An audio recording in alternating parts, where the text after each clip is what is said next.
Long one, short one. Long one, short one, which one do you want? Season 2, CHC. With others to keep me company. Miss me right. Ooh. Welcome back, people. It's so good to be back in the studio, in front of cameras, and with a guest with me. It has been a great break. I hope you guys had a great break too, and I hope you've been missing the Chris Henson Conversation. We are back for season 2, and this is our first episode for the season. And today, we're going to be talking all about Chinese remedies. I know most of you out there probably go, oh, come on, tell me something new. But there are some of you, as a matter of fact, a good deal of you out there that probably don't know that much about traditional Chinese medicine. And with me today to help me maybe tell us more details, maybe things we don't even know about where this is concerned, about TCM, I have Dr. Alison Tay. I know, don't say anything. I'm not supposed to call you doctor. You are physician, Alison Tay. That's right. And I'm not supposed to call you doctor because some people might not be very happy about that. But honestly, does it look like I give a shit? I don't. As far as I'm concerned, you worked hard to get to where you are, and you are Dr. Alison Tay. She is a Chinese physician, Chinese traditional Chinese medicine physician. Oh God, what a mouthful. Doctor's a lot easier, isn't it? So, can you please say hello, everyone, to Dr. Alison Tay. Thank you so much, Chris. You can call me anything you want. Hello, everyone. Really honored to be here today in the first show of your second season. Yep. Really honored. So my name's Alison Tay, and I am a traditional Chinese medicine physician. Yeah. Okay, she's going to stop right there. I don't know why, but this is where I'm going to come to this bit here. TCM as a discipline versus, this is so common, isn't it? Western medicine. Everyone's going to ask that question. Now, if we talk about this, how, in your mind, how different are these two? We are talking about two totally different things. It's really chalk and cheese. Two very different paradigms. The fundamental concepts are totally different, and it would be very difficult. Which is chalk and which is cheese? Because I know I can't eat chalk, but I can certainly eat cheese, and I do love cheese.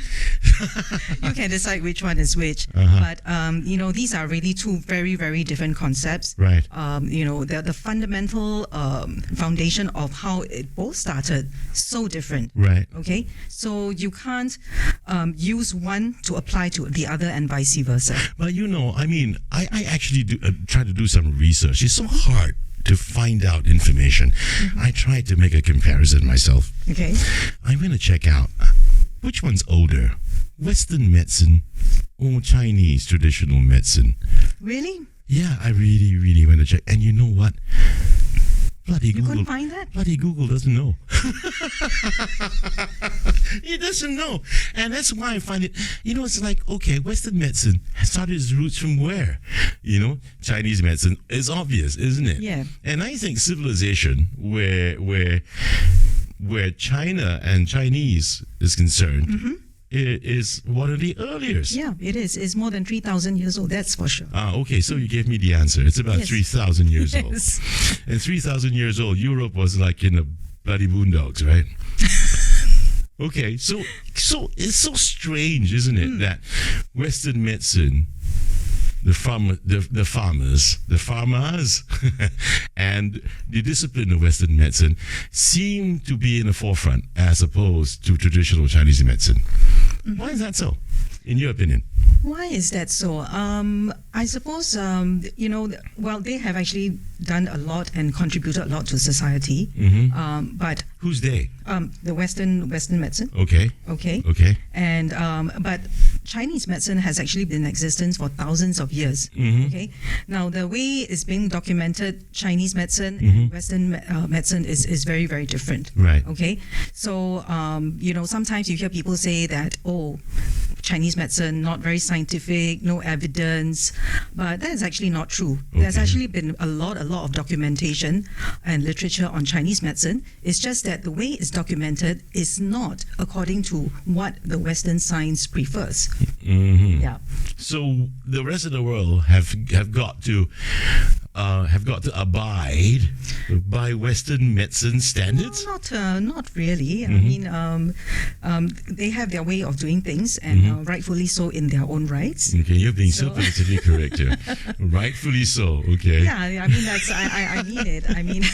You mean it? Yes, okay. I mean it. All right. I mean it. Okay. I mean, there are a lot of things that we can learn from them, but at the same time, Chinese medicine has their own way of doing things, and because of the language issue, it's very hard to also match and keep up. But okay, you said something interesting. Chinese medicine has got some things that they can learn from Western medicine. That's what you said, right? Would it be the same vice versa? Do you think Western medicine in general feel the same about TCM? Well, let's put it that way, Chris. Everybody is entitled to believe or not believe. But generally speaking, how is it? How's it like really? Are these people embracing Western medicine, that is, generally speaking, in your opinion and by your experience? Do you think they actually embrace TCM? I can't speak for everyone, but I think if you talk about the Singapore context, you can see a growing trend, and even our government actually is also encouraging and, both the Western medicine and the TCM side to work together. Right.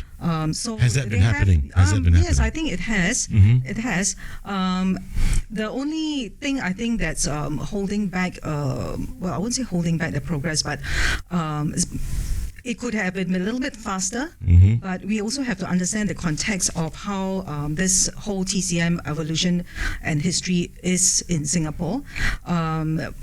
Just let me explain a little bit further. Sure, please. So, in the earlier days, most of the Chinese TCM physicians are Chinese speaking. Right. Okay, Chinese educated. Right. Western doctors, very, very English. Get to the English side, right? So language as a medium, you mean? Language has become a bit of a barrier in terms of the interaction and communication. Okay. And I think that also led to a little bit of misunderstanding, and maybe lack of understanding of what TCM does. Okay, so not anybody's fault, but that was how it was, in the beginning. But things are changing because now when you speak to TCM physicians, you can see more and more are actually bilingual. And that's because the TCM course is actually available in 2 institutions. One, NTU. Did you know that? Oh, really? Yes. Oh. NTU actually have TCM course. A degree program, a double degree program combined with biomedical science. Oh, okay. Yeah.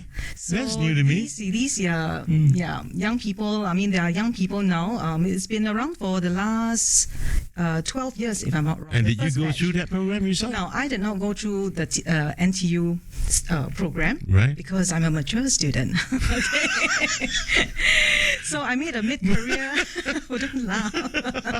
We're the same vintage, Okay, I didn't say anything. Okay, so I went to. You did a mid-career change. Yes, I did. We'll come to that later. But I did my course in the Singapore College of TCM.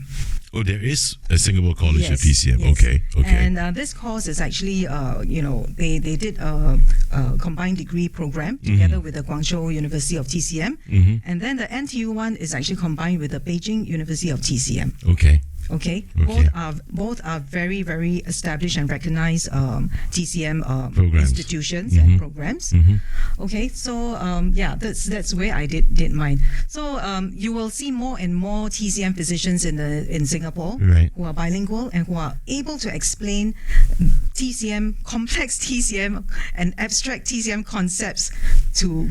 Hence the reason why you're in my studio, because my Chinese sucked to high heaven, and since you are here, you know, I there are things. That's the reason why I have you here, because I want to find out finally, someone who's in TCM who speaks perfect English, who can at least explain to me and explain to our English listeners. You know, of course, anyone who listens to this show or watches the show, they can only probably understand English. You know, and even for those who don't speak Mandarin or Chinese, they can understand because they are English listeners and speakers. And so therefore, you know, it's good to have you here because I really want to find out some things. For example, the key principles and concepts in TCM. Tell me this thing, because I only remember this because of Bruce Lee. Yin and yang. Oh my goodness. What the heck does it really mean? Okay, yin and yang is actually one of the fundamental principles and theory that we have to learn when we are in our first year. Oh, okay. Yeah, it's one of the many fundamental theories. Okay. Okay. I know it sounds like everybody talks about yin and yang, and then you see that The circle thing, the black and the white, and the white and the black and the black and the white. Yeah, exactly. It's even you go to a traditional dessert shop, they have the black sesame on one side, they got a peanut paste on the other. They go yin yang. I say, okay, can someone please explain to me what the heck this is? Okay, so in TCM we believe that everything in the whole universe can be divided into yin or yang. Okay, so yang would be examples of yang would be a male, anything that's active, anything that's bright, anything that's moving, Is and male. then anything that's hot is yang. Okay. Okay, I am hot. I just give you examples of it. Okay. I must be young. And I am young. I'm not vintage. But within an individual, you can subdivide again yin and yang. Okay, so that means get in touch with my yeah. female side. Okay, the top part of your body is yang, and the bottom part of your body is yin. Huh? So the left side of your body is yang, and the right side of the body is yin. So and then the frontals, this part of the body is considered yin, and at the back is yang. Sounds strange, right? No, it's very confusing. First of all, can you just tell me and our viewers what yin means? I know what yang means now, but what does yin mean? Exactly the opposite. Female is yin. Okay, anything that's gentle, soft, dark in color is yin. Okay, so night is yin, day is yang. Okay, anything with the sun shining is yang. Okay. And the other opposite will be yin. Okay, so my simpleton mind tells me if it's from waist down, I'm female. So from waist up, I'm male. I mean, come on, doesn't help me. It doesn't help me understand. Okay, let me give you another analogy. Okay, Yes, so please. you always hear people saying, "Oh, you are very heaty." Oh, that one I know. Right? Yeah. Okay. So if we use the yin and yang theory, how do we use that theory to apply to this heaty and cold thing, right? Yeah. Hot and cold. Okay. Sounds very simple, right? Hot and cold. You just need to know hot and cold, right? Yin and yang. Yeah, okay. Okay. So you just imagine when people say, "Oh, you're very heaty," right? Okay. So you imagine inside your body there will always be a yin and yang element, right? Right. And the objective of TCM is always trying to balance that. Right. Okay, so you just imagine your yang element as having a heater inside your body. Yeah? So yang is the heaty part. Heat, yeah. The Okay. part that gives you the heat, right? Right. So the yin is the part that gives you the Cool. right? Right, Okay, so okay. you have a heater and then you have a AC. AC, air conditioner. And then they said, "Oh, you are very heaty." Okay, so when we say when you are deficient in your yin, okay, so deficient in your yin means your AC is not working. I'm looking at the AC. Right. AC not working very well. Right. So how do you feel? Right. You got to get. Right. Oh, your AC is not working very well, so you feel hot. Okay. Yeah. Right. So Right. the balance, we have to keep that balance because your yin is now lowered. Right. You don't have enough of the yin energy, of the yin qi. Okay? Okay. She just used the other word. Okay. Wait. I'll come to that one later. Yeah. So we just imagine that, and then you will understand how we. Okay. I'm Asian. I can understand that much when it comes to this word called hiti.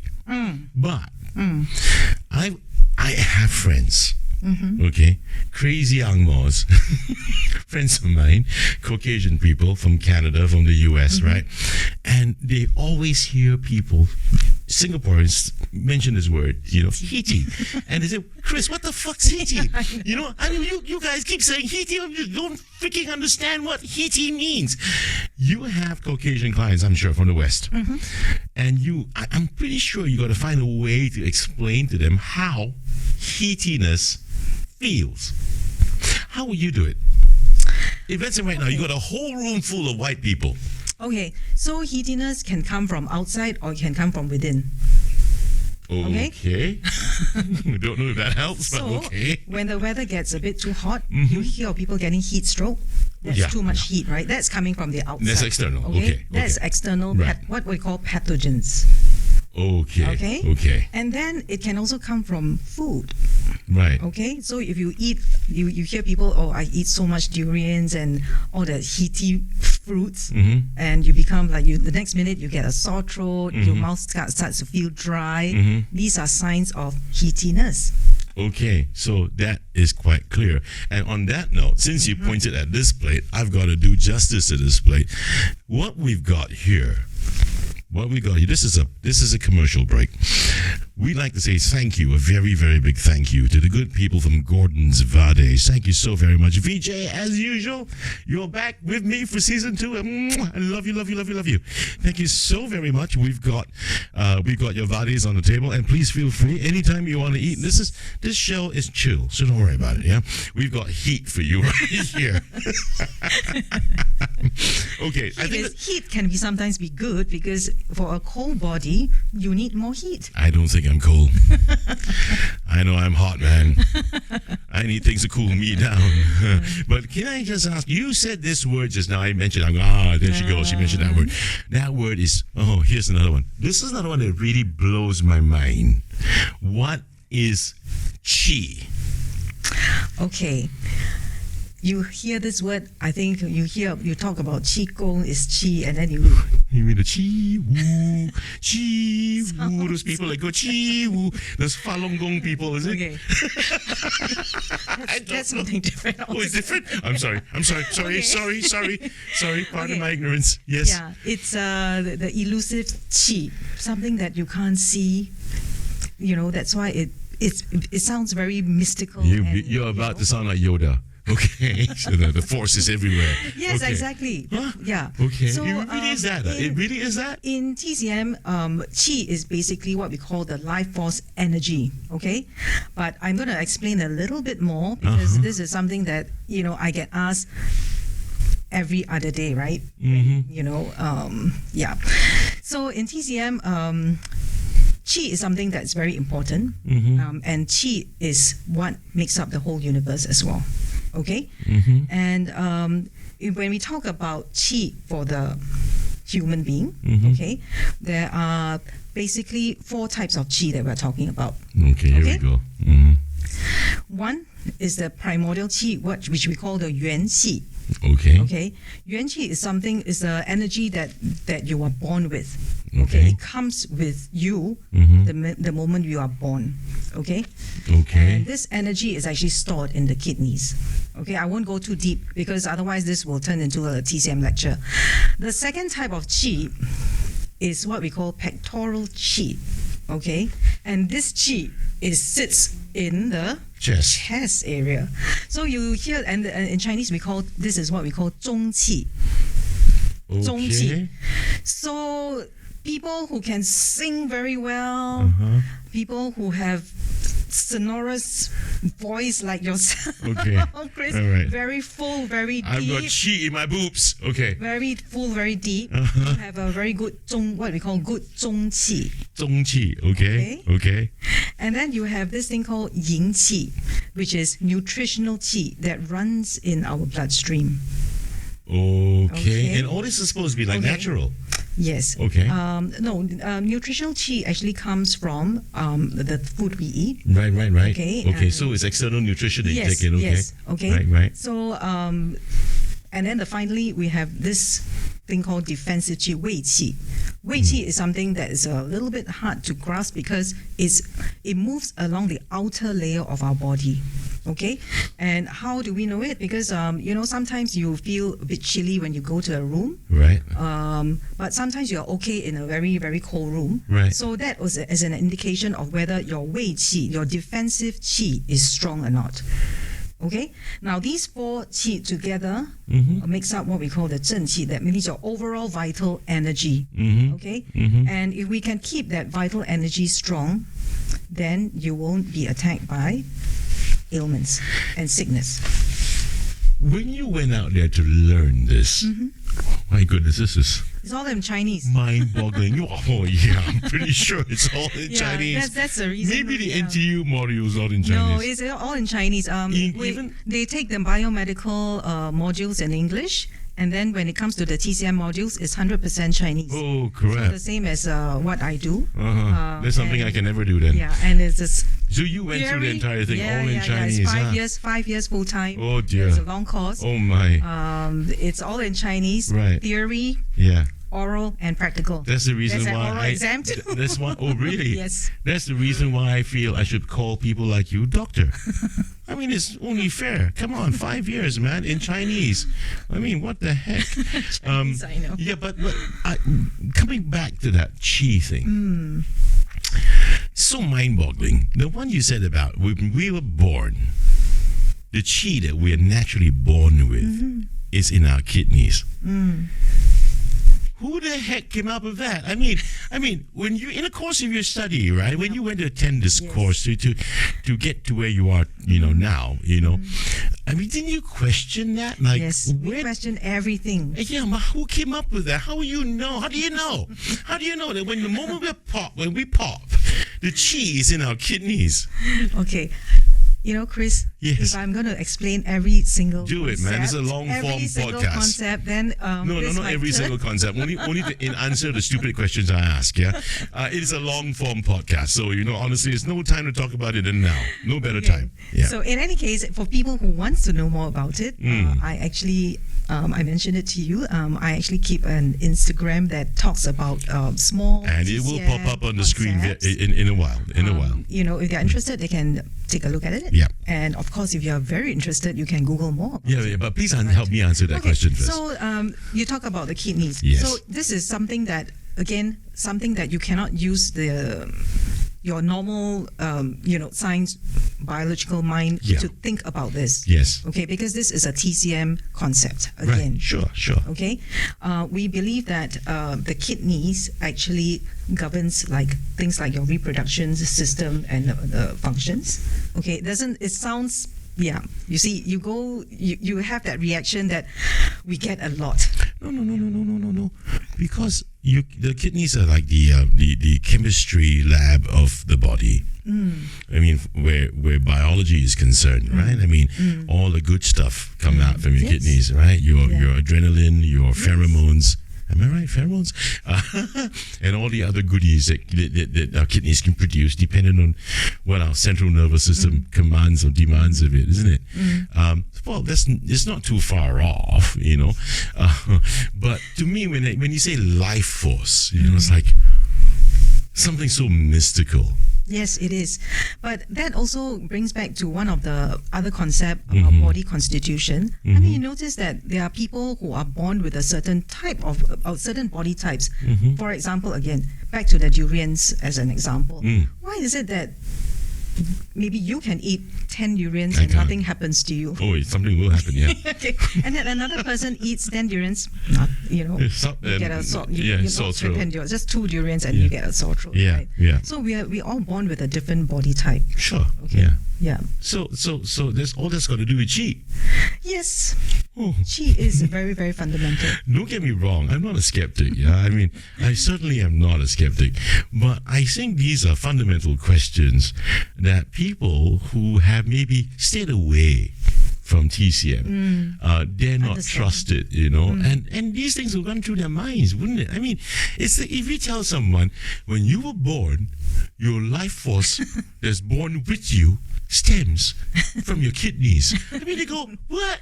You know where I'm coming from, man? And you say, life force. It's like, really, Yoda? May the force be with you. It's all over. It's all permeating around the universe and the cosmos, right? And then the message tell the Western scientists, hey, you don't have to go and talk about dark matter, go and discover dark matter anymore and what it's all about. It's chi. I mean, I'm not dissing you. I'm not dissing the subject. I'm just saying that there will be people, and I'm pretty sure there are lots of them, there who are a lot would of question abstract, these things. No, you're absolutely right. A lot of quite abstract concepts, which are very, very hard to quantify sometimes. Right. So like I said, especially chi, because it's something that you can't see. Right. Yeah. And this has been around since when? Since Qin Shi Huangti's time. More than 3,000 years ago. Which is, one of the earliest books. From the even from the Qing dynasty, from the very first dynasty, much earlier than that. Much earlier. Right, because his physicians, out of fear, I guess, kept feeding him mercury till he died. So it's a little scary, Sometimes when people know history, right, it does scare you a little bit, Yeah. So in those days, there will be much more trials. I mean, you talk about the emperor. yeah. He wanted to live. He wanted immortality, and he ordered his physicians to make sure he doesn't die. How many people would have tested mercury? The herbs, right? Anything that's given to him. So you talk about clinical trials. You think about that. So with this chi in mind and yin and yang and I'm pretty sure there's a hell of a lot more. A lot more disciplines, right? When we look at TCM as a whole, the approach of TCM for diagnosis and treatment of diseases using these fundamentals, how does it happen? How do you guys actually approach diagnosis and treatment of illness and diseases? Okay, maybe let me put it in another way. When you walk into a TCM clinic, let me tell you what we do, what happens, okay? So the minute you can walk into the clinic, okay, actually without even you knowing it, we will be observing a number of things. Okay, in TCM diagnosis, we have this thing called 望闻问切. Okay, 望 is observation. Okay, so we observe how you walk, how energetic you are, the color of your face. Okay, and of course, I will be asking. Let me have a look at your tongue. Okay, so all these falls under observation. And then that one I didn't know. Okay. You didn't know, right?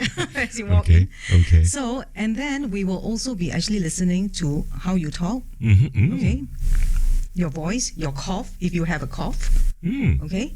And we will also be looking out for any unusual smells. Okay. Smells. You mean body odor?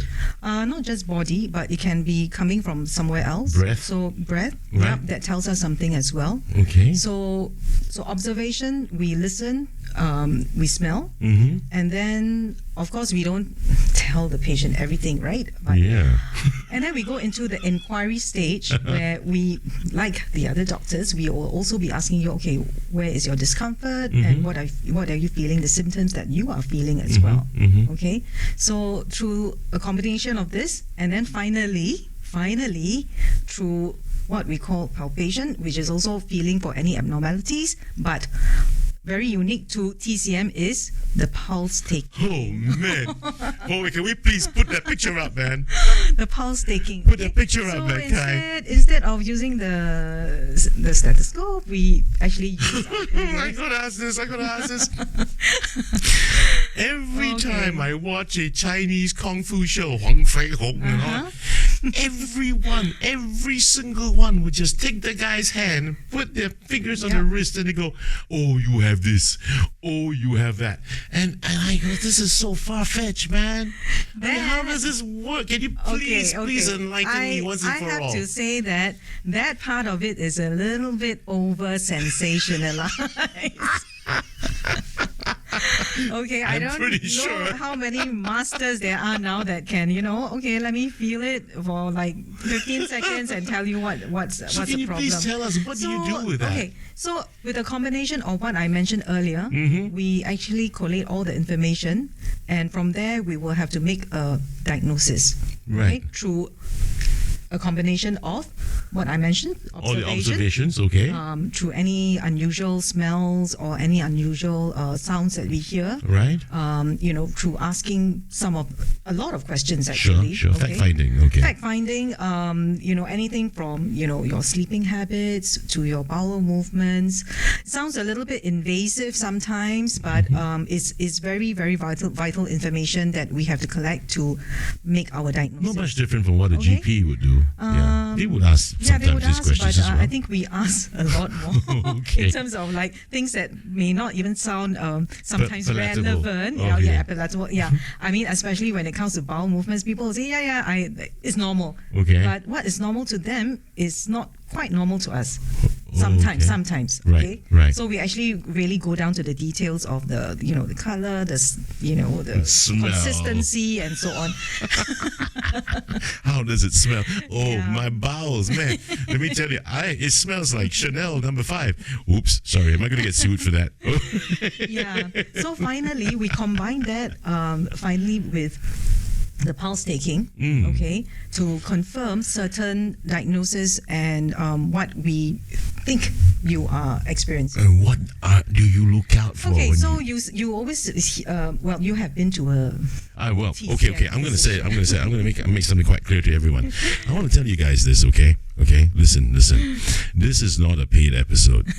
Whenever when I want to have a story, I'm curious. I'm a curious person. If I want to find out something, right, and I invite a guest to come in on my show, it doesn't mean that this person's organization or this person is paying me. No, because they are my guest, and as far as I'm concerned, they are my guest, and therefore, that's it. They're here. It's complimentary. There's no need, really, because they're kind enough and gracious enough to be here. So be certain that I am not being paid for this, okay? And at the same time, I actually visited Dr. Alison Tay not long ago. And this is where I'm going to come to this part here. You said observation, and this bit you didn't tell me. I know you asked me a whole lot of questions, but what did you observe? Well, from the way I smell, the way my complexion was, the way I talk. What do you observe? It's okay. I'm an open book. You can say it. Are you sure? Oh, yeah, sure. I mean, I really don't care, right? I mean, again, all these people are all ears now. They're probably, okay, what can you see from Chris? Yes. No, I think overall it's okay. But I think I mentioned to you during the session that because of certain information that you have disclosed to me, that I feel that maybe you are a little bit, having a bit of excessive dampness and phlegm. I'm wet. It's okay. Again, these are very, very abstract concepts that we can go on and on, Chris, forever talking about, from one to the other. So we don't know, but you observed me. What could you tell from observation, from first hand? I walked in, I said hello to you, met for the first time, and you started observing. Was it from then? From that time? Yes, and even the way you breathe. Oh, you were listening to that as well? Yes. Oh, wow. Yes. And what do you ascertain from that alone? Like I said, it goes back to what I think you are experiencing in terms of like having a bit of excessive dampness and phlegm. Right. Okay. And then, of course, I ask you more private questions. Sure. Which we will not go there now. Of course, we will not go there. Okay, sure. So, a combination of things confirm my diagnosis. By sight alone, when you first met me, by sight and by sight, checking me out, just looking at me and observing. Yeah, even the frame of a person Right. tells us something. Okay. Okay. Okay. So combined with, like I said, all the other questions that I asked you. Sure. Yeah. And wait, can I come back to Okay, that pulse so thing? okay. When you put your fingers on a person's wrist, what are you looking out for? Yeah. Okay. So maybe let me explain what this pulse thing is all about. Sure. Sure. This Please. pulse thing. Sure. Sure. Okay. So we take the right pulse and we take the left pulse. Okay. Okay. They are different. Okay. Okay. 3 fingers on the right. Okay. 3 fingers on the right. Uh huh. What we are checking is on the right is the lungs, Okay. the spleen, and your kidney. Okay. Okay. That's the right On side. the left Uh huh. is your heart, Uh huh. your liver, Uh huh. and again your kidneys, because you have 2 kidneys, right? Okay. Yeah. Well, lungs you have two as well. Yes, but okay, I can't Okay, I'm sorry, give you I'm a more detailed explanation to that one, but yeah. So this is what we are looking for, Right. And what we are looking for is we hear the speed in terms of like the momentum of how the pulse is feeling. Mm-hmm. Okay, we feel whether it's more floaty or whether it's deep, because sometimes when you press very gently, you can already really feel a very strong pulse. Right. But on some people, you have to actually press quite hard to actually feel the pulse more Okay. clearly. Right. So all these are different. It tells us different things. Okay. Okay. So like I said, every finger that's feeling on a different. Every finger is feeling a different organ. Okay. Okay. So You're combined feeling with different organs. yes. Okay. Okay. So combined with all the things that we have said earlier about observation, about the smell and the sound and the the questions that we ask, then we combine it with the pulse taking to confirm whether this is indeed the direction of the diagnosis. Oh, Okay. now I So understand. for some, I mean, if someone tells you that 15 seconds and they know all about you, well, I'm a little bit skeptical myself. So yeah, so that's how we do our diagnosis. But it is amazing that for thousands of years, especially in China, people were being cared for, by Chinese medicine, right? I really don't know how. I actually did try to Google it. How was mortality like, way back? But there were no records. No, yeah. So we can't really tell, So unfortunately, I couldn't find something like to justify that. For so long, from antiquity till now, people actually survived on just TCM. Yep. Yeah. Are there That's right. any potential risks or complications associated with TCM treatments that my viewers can be aware of? So I think first, let's talk about what are the TCM treatment modalities. Ah, good, because you Okay. just jumped the gun to what I'm going to ask. Because I have to go one after by this. one, because Sure. it's such a big topic, like I said. Right. That's why yes. it takes us 5 years to learn. I'm You gonna want to talk? I'm going to you wanna squeeze this in explain- an hour, man. Call me ambitious, yeah. You're asking me to do a yin yang theory in 5 minutes when it took like more than like 10 hours to Well, explain. I think you summed it up pretty well. I think you summed it up pretty well, so it's cool. Okay, so we talk about the treatment modalities. Modalities, So the main okay. modalities are, first, as we all know it, acupuncture. Yay! Okay, and then some of you might have experienced cupping, scraping, which is gua sha. Okay, and then of course you have the tweener, which is manual manipulation. Tweener, What's that? massage, the manual. Oh, massage. Okay. Okay, well, the simplified word is massage, right? Right. And Tweener, then okay. finally, we also prescribe medicine in the form of herbal medicine, Okay. which in today, I think, apart from very few people in Singapore like to actually be given the raw herbs where you go back, okay, you boil for how many hours. Yeah, okay. So we try to simplify the process now. So you can actually take it in pill form, in powder form, Right. in liquid form. Right. So these are prescribed. Right. Yeah. So these are the things that you can buy from the typical Chinese medicine Not hall. all. I mean, you can buy certain herbs, but you still need, to be very accurate in addressing your ailment. Right. You should go to a proper TCM physician. Yeah. Okay. Because there has been many cases where people say, "Hey, this so-called medicine is not effective." Mm-hmm. Particularly during the COVID time, I think you've heard people go out to buy certain medicine. Mm-hmm. And said, I mean, some people swear by it, and then some people say this is useless. Mm-hmm. So actually, it's because you still need to diagnose whether this formulation is actually suited to For you your as an individual. your symptoms, right? But I remember okay. during COVID period, people used to go and buy the Chinese meds that come in that bright blue Boxes, box. right? Yeah. That's why I'm. I mean, is that thing really? I mean, is So it? like I said, it's all Chinese herbs in that formulation. Mhm. Okay, but in TCM, it's very important. When you come to see, you may be having a cough. Mhm. Okay, he may be having a cough, Mm-hmm. but the two coughs may be diagnosed differently. You may be having fairly different symptoms. Right. Okay. Right. So this medicine Uh-huh. may be suitable for you, Well, not but suitable for may not be suitable for the him. other guy. So Okay. this is what I mean by you cannot apply the same thing to everyone. Right. Yeah. Okay. So you still need to have a proper diagnosis before you actually consume and take any herbal medication. Any more modalities in TCM? I would say these are the main ones. These Okay. are the main ones. Let's go one by one, shall we? Let's talk about acupuncture.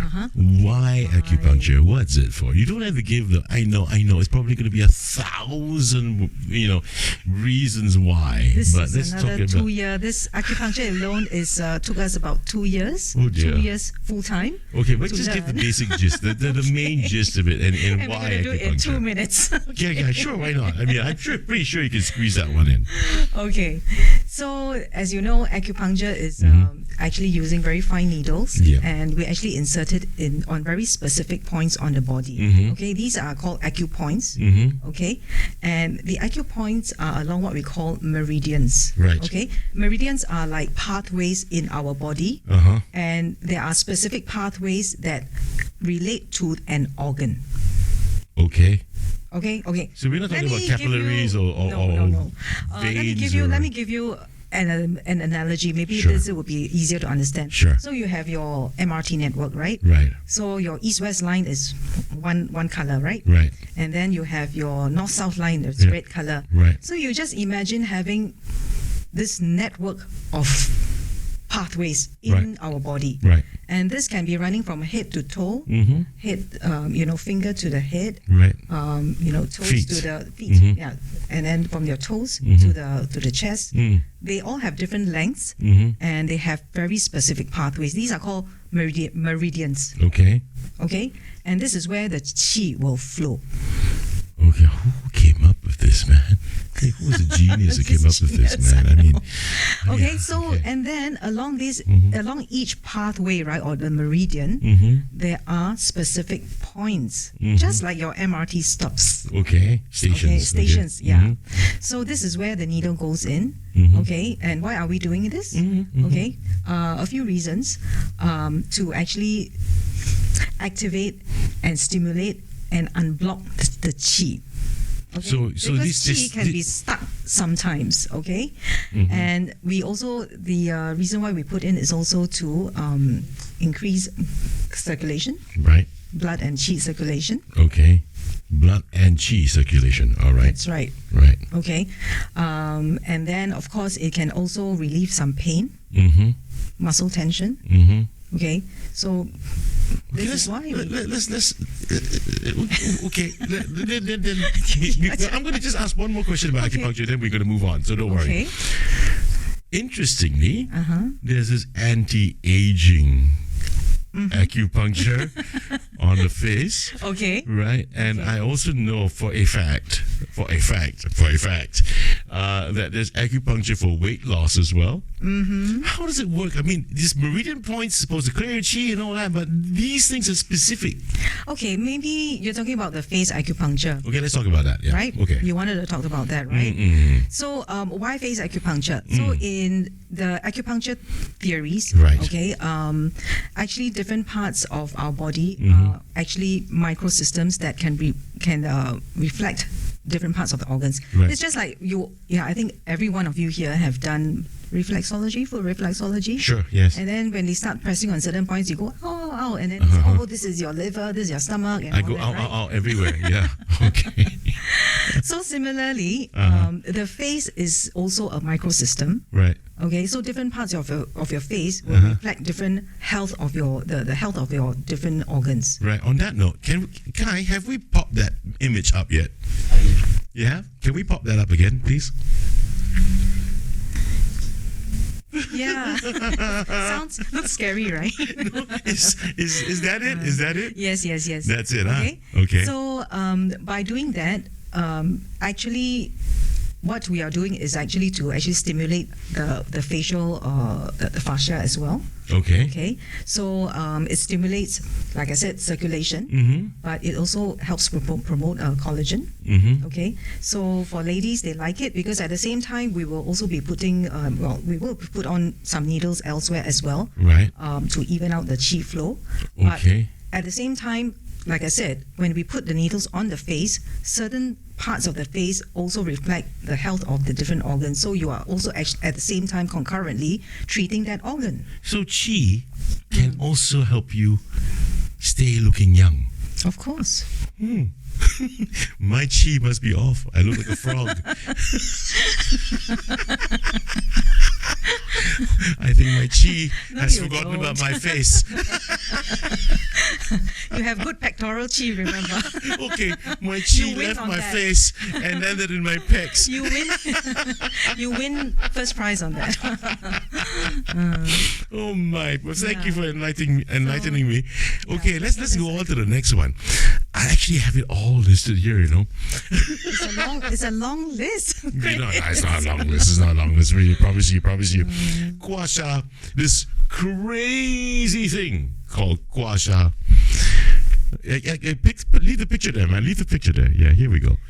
Look at the bruising. I mean, that's Yeah. ridiculous. Yeah. Is it really Okay. supposed to be like that? Okay, so gua sha and cupping are actually fairly similar in terms of the purpose of doing it. Mm-hmm. Okay. Again, I know this sounds a little bit overused, to help improve the circulation again. But Qi and acupuncture blood does is, that. qi and blood is very important. But at the same time, there are certain things where it's a very big area. For Right. example, okay, so when you go for massage, Right. okay, you want to release some of the muscle tension. So Right, gua sha yeah. and cupping can actually do that. It's quite similar to like a deep tissue massage as well. Okay. Gua Okay, sha it's a is not bigger deep tissue, area. it's torture. It's not it is to you, okay? Yeah. You know why? Okay. I went for one. My very first and last time I did it, I was 23 years old, and I was somewhere, and I won't mention where. I was in this place, and there was a sort of a gathering, a social gathering, and they actually brought in two physicians, right? These two gentlemen, older gentlemen, and they came to give complimentary gua sha. And so, and these my friends, you know, they pushed me to get it done. Say, damn it, it's got to be this big guy because I got a big back, so everyone can see what's happening. You know, demonstration. Use me. And this guy took this implement of torture, which you can put up now, Kai. There you go, that thing. Oh gosh, that brings back nightmares, man. That one, I swear, if you want to interrogate anyone, use that thing. And he just went down my back, and he was rubbing and scrubbing and scrubbing and scrubbing. It was so hard, my goodness. And you know, because being a guy and you know, the alphaness comes in, the ego goes, don't scream, you know. So you tahan. Tahan. Oh my And I goodness. tell you, and for 1 week, you know, my whole back, you couldn't see normal skin. Oh, that's It was no. all And black and blue. The I- whole back, man, black and blue. That's the thing. I think that's overdoing it. Yeah, you look and as that's if I was wrong. run over by a That's truck. wrong. That's wrong. Okay, you Oh. don't need to go to the extent, and that is why I've seen myself. Some patients they say they do it somewhere else. By who I'm not sure. Okay. But it doesn't mean that the more bruised you are, the better the treatment Which is. is what It's they not- said that's to me. not- That's not correct. They said that to me, man. They told That's me not that the more correct. bruising you've got means you're really, really not well. You're very unhealthy. It's good that we see the black and blue. It was like and that was an absolute turnoff. So, well, you did a cupping session with me, a brief one. Yes. Was it painful? No. Actually, there will be a certain bit of amount of tension, discomfort. pressure. Yeah. But I believe your so-called bruises are already No, gone. it was gone within, I guess, the next 3 hours or so. It was gone. Yeah. 3 hours, maybe the next day. No, really. No, really. Okay. Because So yeah, the point I got is, my boy to check it. I think what we always caution our patients is don't overdo it, and please do it with people who are qualified, not to just do it for the sake of doing it and showing people you have 20 cup marks there. Yeah. That's not the point. I always see And people you do that- it because you need it, not because you want to just show. Yeah, I that see you so have many the people marks, on the right? streets walking around with the cup marks on their backs. But I want to just go back to Gua Sha again. Between you said acupuncture gets the meridian points, and then to free up and give you circulation for both your chi and the blood circulation. Same thing for Gua Sha. So when does one You actually? can't. There are areas that you can't reach with Gua Sha. Oh, but acupuncture can. Yeah. So actually, so basically, is it safe to say that the more effective modality is actually acupuncture? That's not the correct way to say it. Okay, then how would you explain this? Acupuncture covers a much wider range, Right. Not just for sports injury. Okay. It can be used to treat many other ailments as well. Okay. Okay. For Gua Sha and cupping, very commonly we actually we use it to actually maybe release some of the fascial tension. Okay, muscle tension. Right. Yeah. Cupping as well. Cupping is used to. Cupping is different. No, cupping is vacuum, right? Vacuum. It can be vacuum. It can be fire cupping. Okay, what's the difference? Can we have the picture or the image of cupping, please? It's actually very similar, except that sometimes, at least for myself, I use fire cupping for, let's say, a patient who has maybe cold symptoms to draw out the coldness inside the body. So this is a person's yin. There has to be. Yang, you mean, is Okay. deficient. Oh God. Okay. You see, it sounds simple, hot and cold, but Yeah. I'm getting confused now. Okay. Yeah. So the cupping, you guys are saying that by cupping you can extract out you can coldness, extract cold or heat. Or Actually. heat. Yeah, the pathogens basically. but you can't see it. You can't see it. Well, you can see it from the color of the marks. Whether on the the body, skin. yes, on the skin, Right. whether this person is cold or actually hot or there's blood stasis. What's the telltale signs for either? For someone who is with a colder body, the redness is usually lighter, and versus someone who is hot, Right. it's usually darker. Right, mine was dark, right? Your- Yeah, I see. I'm a hot man. But if it's very dark, then it means there's a lot of blood stasis underneath as well, which is not good. Okay. Okay. Just bust my bubble. And then what's the difference then if you use fire cupping? What's the fire for? No, like I said, it can be used to warm it up. You mean the technique? Yeah, I mean, It's you very didn't similar. use It's very use similar. fire for No, me. I didn't use fire on you. So what's the difference? When do you use fire? When don't you use fire? It's actually up to the practitioner. Oh, It's really okay. up to the So it's the same practitioner. thing. Then. Some people are quite fearful about using the fire cups.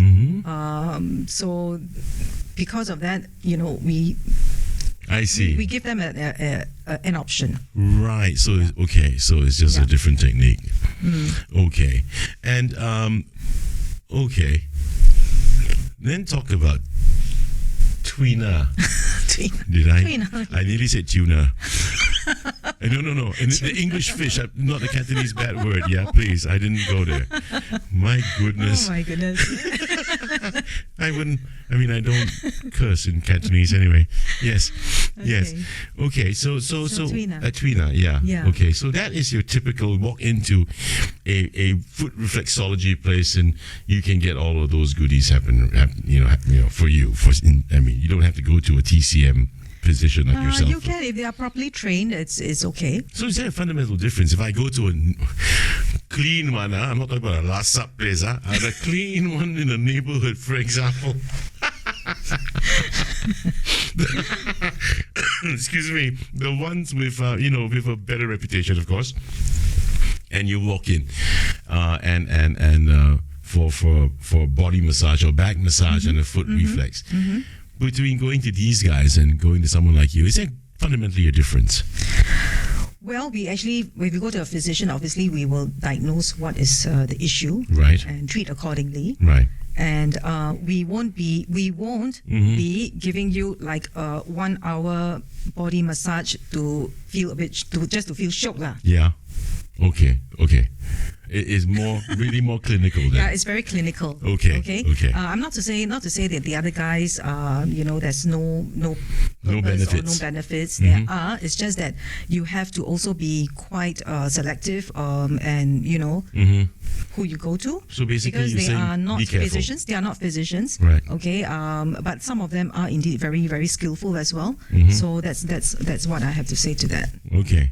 And I mean, people like me wouldn't be able to tell whether or not that person is really effectively skillful, because you feel shook means you feel shook lah. I mean, I how would one tell that person is? So most people, I mean, it depends on what are you going there for. Right. If you just to relax, I think that's fine. Right. But if you have, let's say, a real injury, then you have to be quite selective. And of course. Okay, I understand. Moving on.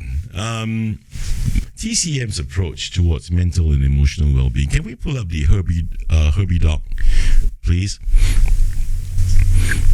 Yep, that's the one. There you go. Everyone, I mean, you guys can actually go to Herbie doc on Instagram. Dr. Alison Tay has she puts up loads of stuff in it. And you can take a look at what do you do when you first visit a TCM, and you can do lots of goodies for you to read up on. And what's really interesting is that, I'll come to that bit first. Let's talk about TCM's approach towards mental and emotional well-being. Because in one of those images, it does say that every emotion is linked to an organ. That's right.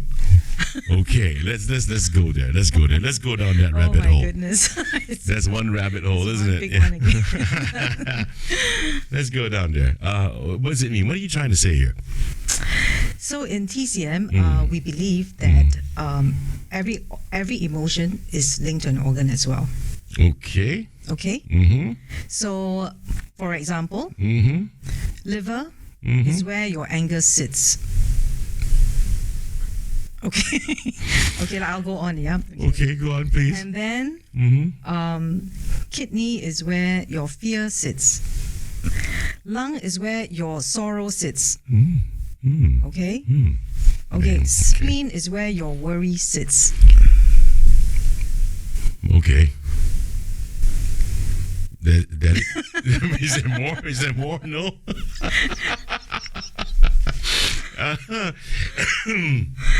Okay. Let's backtrack a little bit. Worry is where it sits in your liver. In your stomach and your spleen. Spleen. Yeah. That one I can relate, because you can relate, right? Because when you're worried, right, your stomach goes into. Right. Not just that, your stomach also tightens up, right? And that one I can understand. What's the one for the kidneys again? Fear. So when I can understand. So there is a yin and yang pair again. Okay, again the yin and yang. Right. So kidney and the bladder. Right. Actually, you know what? You always hear of people like, oh, I'm so scared until I pee my pants. Yeah, exactly. I was about to go there. Exactly. So that one I can relate. Yeah. Okay. And then when you are so sorrowful, you cry, you sigh, you're so tired, right? you cry your lungs out. Yeah. Oh, wow. Yeah. Oh, wow. Those are English sayings too. Yeah. And what's the other one? So we have the liver and the heart. The heart is there. excitement, happiness, but too much of excitement is also no good. So Right. you've got to keep everything in balance. Right. So basically, The objective in TCM always to keep everything in balance and in harmony. yin and yang. Yes, it's got to be balanced. The minute it's out of balance, that's where the problem starts.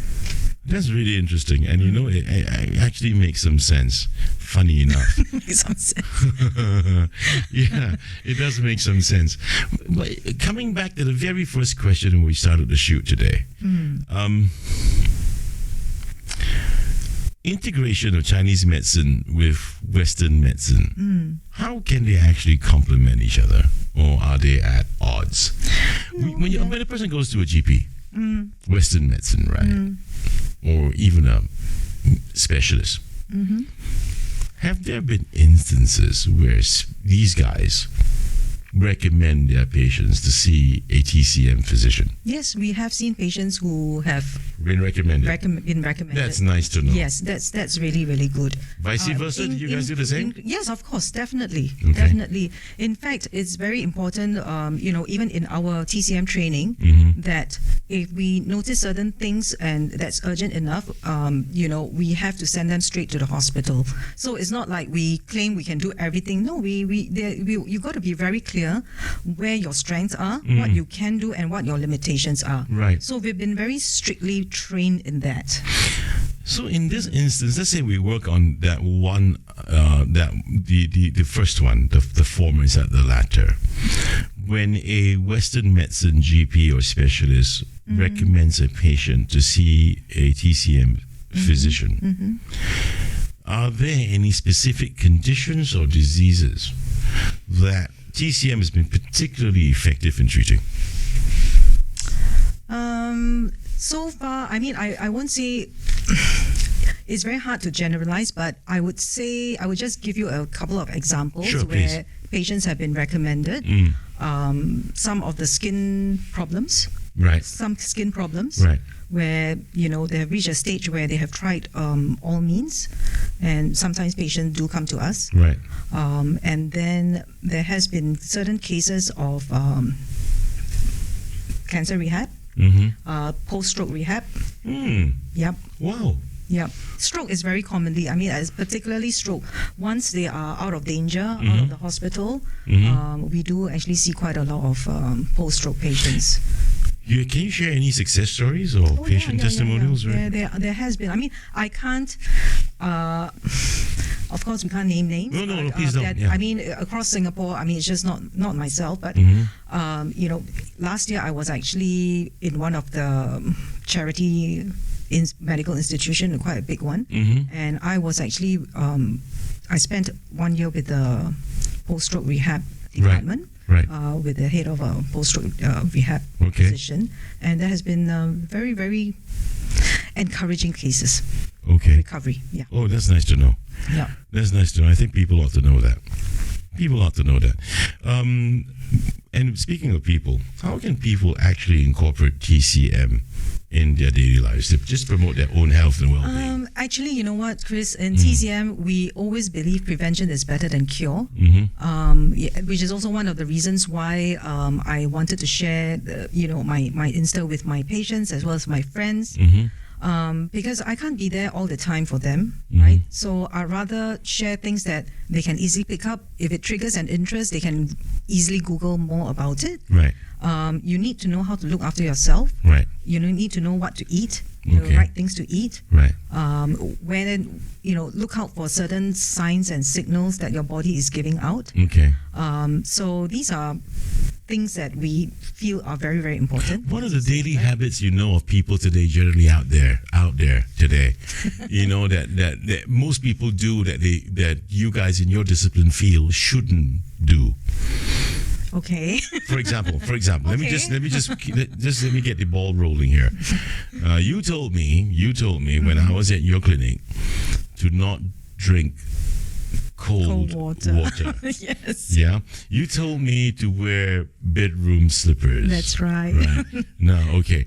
Let's start the ball rolling from things like that, Yeah. And would there be any advice you want to give people in general, the habits that we are sure of, we see all the time, people maybe not getting enough sleep, for example. Yeah. Take it away. Okay, so lifestyle habits is important. Mm-hmm. Okay, what you just mentioned, sleeping at before a certain time. Oh, there's got to be a certain time. Yes. I only know 8 hours. I'm going to get myself into more questions because in TCM, there's this thing called the body clock, where the chi actually moves to a different organ to regenerate every 2 hours. Okay, so the recommendation is to sleep before 11 p.m. Okay. Okay. That's doable. All right. Okay. So the having good sleep is very important. Right. To reset your chi. Not just reset, regenerate, rejuvenate their entire body's function. But Western medicine, that's not right, not Western medicine. I mean, the other belief from the other sphere, I wouldn't generalize it as Western medicine, is that, health and fitness people tell you to take 8 hours, at least 6 to 8 hours of sleep, ideally 8 hours, right? Because your metabolism is going to be, to get your metabolism in order, and you are actually on diet without any water and food. You're doing 8 hours, of course, and that is the common belief. But in TCM's belief, it's a reset of your chi, and it's when you go to bed. Yes, I mean, because at certain hour, certain organs need more rest. Okay. So that's one. And then the other thing is, of course, lifestyle includes your diet as well. Okay, so knowing what to eat. All in moderation. I would say just in moderation. I wouldn't say you can't eat this and you can't eat that. No, wait. Because it takes out all the joy in life. Yeah, wait. But you're saying that taking cold salads is not a good thing either. Okay, so everybody has a different body constitution. For me, I'm damp. Yeah. So like for Chris, yes, certain foods are less suitable for him. Right. Okay. Yeah. And salad is one of them. Cold salad, that is. Yes, yeah. that's right. Cold salads. Okay. Anything so cold. You can try it out. I mean, your body will tell you. Hey. Your body will tell you. I've not been drinking cold water since I came out from your 3 clinic. days. Okay. Yeah. Okay. I have not been. Okay. Let me assure you. I've really been trying to be a good boy. Just that I don't have any bedroom slippers. Yeah. I can't stand walking around the house with slippers on. So the other things is self-care. I mean, when you feel cold, put on a jacket. Right? I mean, it sounds like a very simple thing, but people don't do it. You mentioned earlier on, and you said later you'll tell us. So I think this is the moment. Oh, You don't worry. Which one? You took a mid-career change. Oh yeah, yes, I did. What were you doing previously? I spent 20 years as a recruitment consultant, or some people would call it headhunter.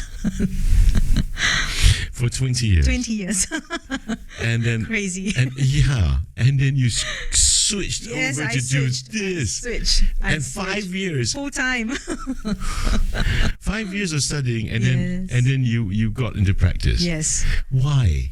Well, since I was young, I've always had a very poor digestive system. Okay. And along the way, I had gastric pain. I have like bloatedness, irregular bowel movement. Oh, sounds like me, man. Yeah, it's like, it's a torture. But I grew up thinking, no, that's normal. And it came to a point, I think that was about maybe 8 years ago. There was a stage where it just became so uncomfortable. Right. And I chanced upon this young TCM physician. Okay. Who is my current partner, managing partner of the clinic. And he solved my problem in, I think I went to him just 2 to 3 sessions. Okay. And I was like, how come he can solve this problem, you know? So it got me really, really interested, and I attended one of his short courses. Right. And then, something in me said, okay, let's try it out. Okay. Wow. So, initially I wanted to just do it for fun and just to, to get some knowledge for self-care. Right.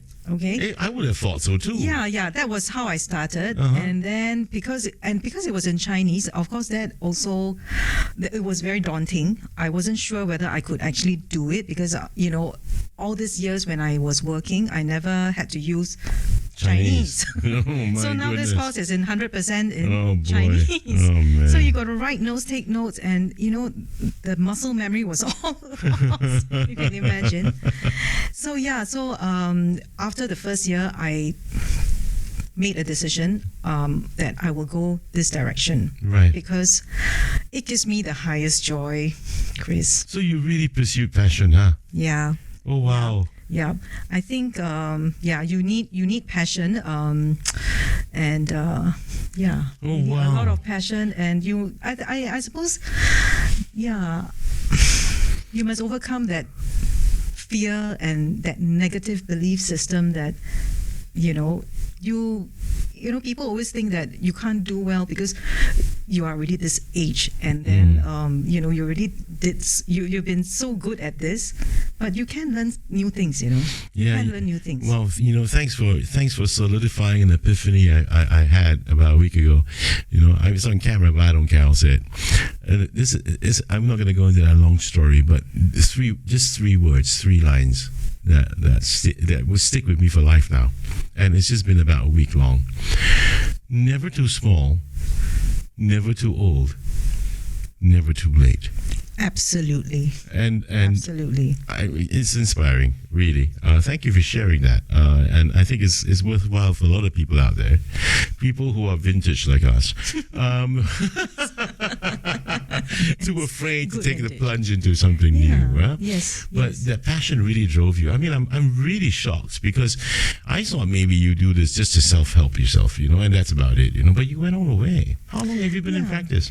So the course is 5 years. I graduated 2 years ago. Right. You do need the passion, but after spending so much time Yeah. in Chinese doing this course, And effort. Yeah. I also decided to just use it on myself. A little bit selfish.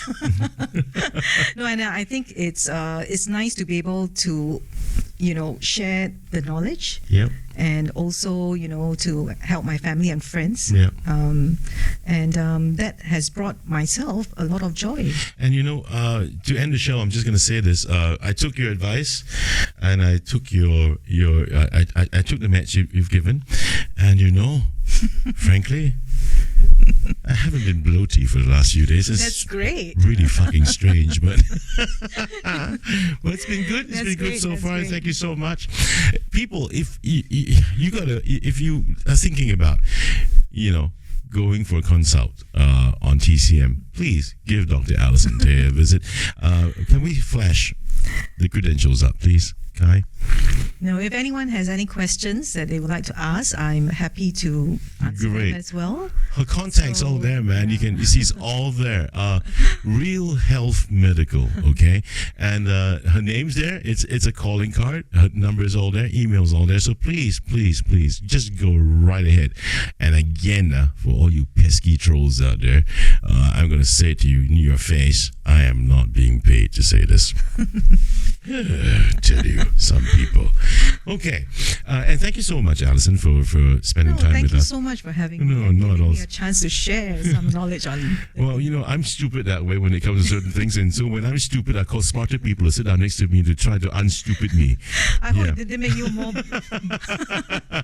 No. As a matter of fact, I think I'm a little clearer now. That's good. At least all my Angmo friends don't understand what heatiness means. I hope so. I hope you guys enjoyed the first episode for season 2 of the Chris Henson Conversation with Dr. Alison Tay as my guest. We'll be back next week. And remember, when you're heaty, like me, it means you're hot. I'll see you again soon, guys. Bye-bye. Okay, bye everyone.